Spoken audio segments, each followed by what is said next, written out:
আসসালামু আলাইকুম। আজকে আমরা আলোচনা করব পাইরিমিডিন সিনথেসিস। এখানে আমরা একটা পাইরিমিডিনের একটা সংকেত দেখতেছি। এর মধ্যে এই অংশটা আসলে হলো অ্যাসপার্টিক অ্যাসিড। আর এই যে নাইট্রোজেন, এটা আছে গ্লুটামেট। আর এই যে কার্বন, এই কার্বন ডাই অক্সাইড হলো কার্বন ডাই অক্সাইড। এখানে লেখা আছে যে চারটা আসে হলো অ্যাসপার্টিক থেকে, N3 আসে গ্লুটামেট থেকে, এবং C2 এটা আসলে কার্বন ডাই অক্সাইড। পাইরিমিডিন সিনথেসিসের ছয়টা ধাপ আছে।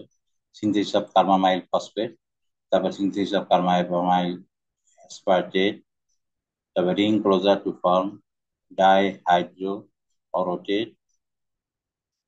4 নাম্বার ধাপ হইল অক্সিডেশন অফ ডাইহাইড্রোঅরোটেট। 5 নাম্বার ধাপ হইল addition of ribose phosphate moiety। 6 number হইল decarboxylation to form UM। এখন আমরা একটু দেখি এখানে আসলে কি ঘটনা ঘটে।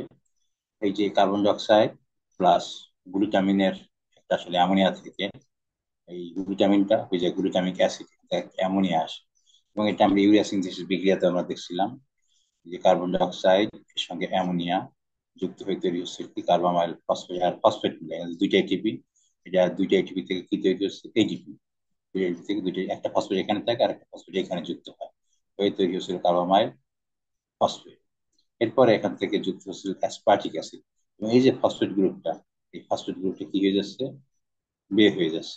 অ্যাসপার্টিক অ্যাসিডের সংকেত আপনি দেখেন CH, C double O, CH2, C double H, আর এখানে অ্যামোনিয়া মূলক। ঠিক আছে। এই যে অ্যামোনিয়া মূলক, এই অ্যামোনিয়া মূলকের সঙ্গে এখানে যুক্ত হচ্ছিল কার্বন।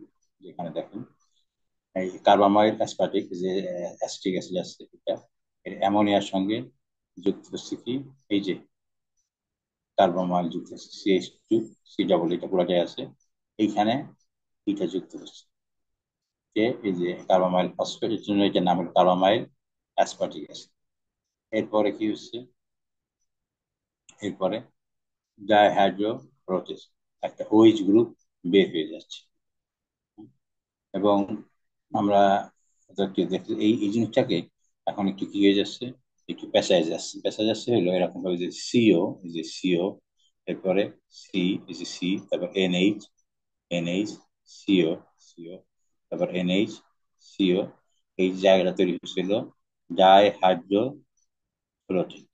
এবং এরপরে এই যে এই দুইটা, যে 5 আর 6, এটা কি হয়ে যাচ্ছে কোএনজাইম, কোএনজাইম হাইড্রোজেন জিএইচও, ডি কার্বক্সিনেজ, এটা যুক্ত হয়ে যাচ্ছে। এই যে যুক্ত হয়ে গেল, আগের মতন আছে, এন আছে, CNH সিও, এই জায়গাটা, এই যে এই জায়গাটা ডাবল বন্ড হয়ে গেল, এবং সিও, এই যে এই সিও যেটা, এটা এখানে আছে, তাই না, যে এখান থেকে যেটা ছিল, এই যে সিও ডাবল বন্ড এখানে আছে। এরপরে এরপরে আলফা পিআরপিপি। গত ক্লাসে যখন আমরা পাইরিমিডিন সিনথেসিস পড়াইছিলাম, সেখানে আমরা দেখাইছিলাম যে